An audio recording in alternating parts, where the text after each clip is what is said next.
Bapak, Ibu, Saudara-saudari yang terkasih dalam Tuhan kita Yesus Kristus, bacaan Injil yang akan diperdengarkan kepada kita pada minggu biasa yang keempat ini mengajak kita tentang pengajaran Yesus dengan mulai sabda bahagia.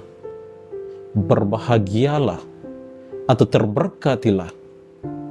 Kata kerjanya dalam bentuk pasif mau menunjukkan kepada kita tentang ketaatan bangsa Israel, ketaatan bangsa Yahudi akan hukum Taurat Musa, khususnya pada perintah yang kedua.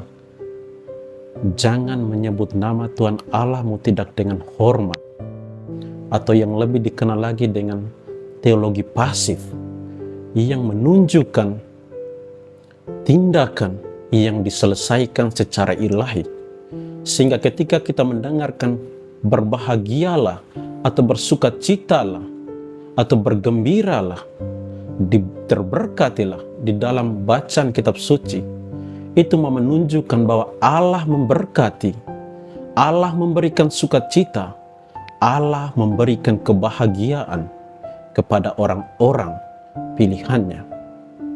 Hanya Allah lah yang memberikan berkat, memberikan sukacita, memberikan kebahagiaan sebagai upah di langit yang baru, yaitu surga.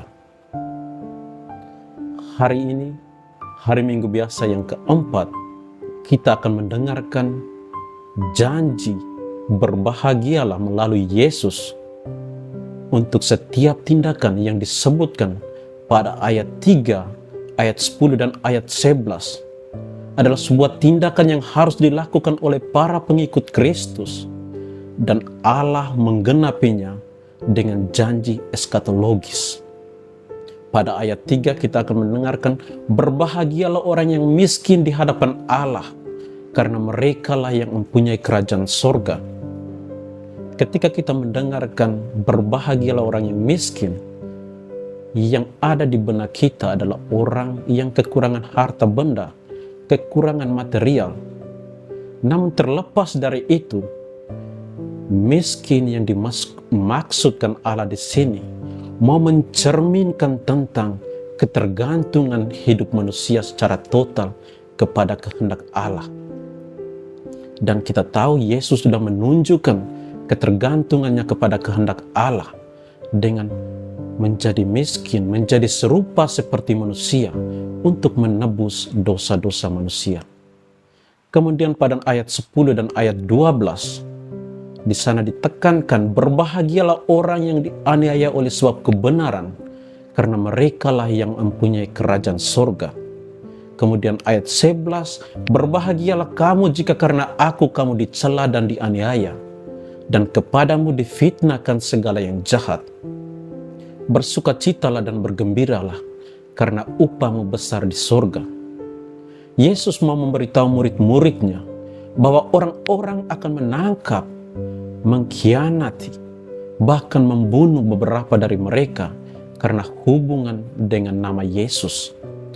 Namun ada janji di sana, terlepas dari kesengsaraan, pencobaan iman, dan penderitaan, mereka harus berdiri tegak dalam iman seperti pemenang dan bersaksi tentang Dia. Upah mereka adalah kemenangan abadi di sorga.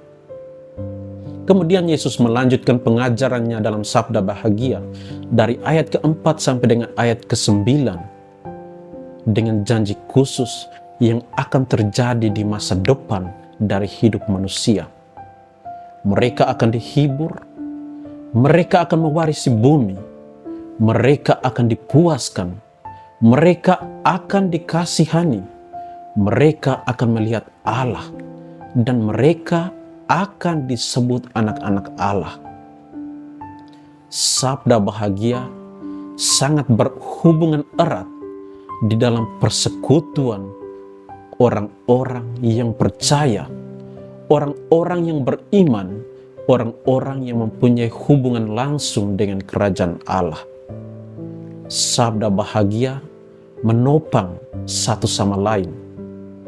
Secara vertikal, yakni hubungan antara pengikut-pengikut Yesus dengan Yesus sebagai sang guru, maupun hubungan horizontal, yakni hubungan antara pengikut-pengikut Yesus dengan orang-orang di sekitar mereka yang mereka layani.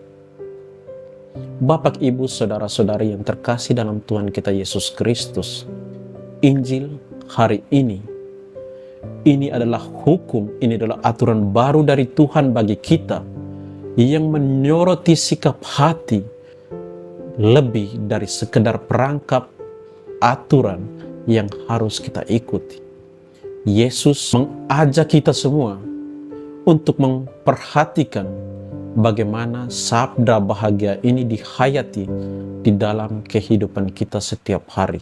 Bagaimana sabda bahagia ini dihayati di dalam relasi kita dengan Tuhan sebagai pencipta, dan bagaimana sabda bahagia ini dihayati dalam hidup harian kita dengan orang-orang di sekitar kita. Gereja dipanggil untuk menghayati sifat-sifat ini yang menuntut kita pada belas kasih Yesus dan membawa belas kasih Yesus di dalam hidup kita. Tuhan memberkati kita semua. Amin.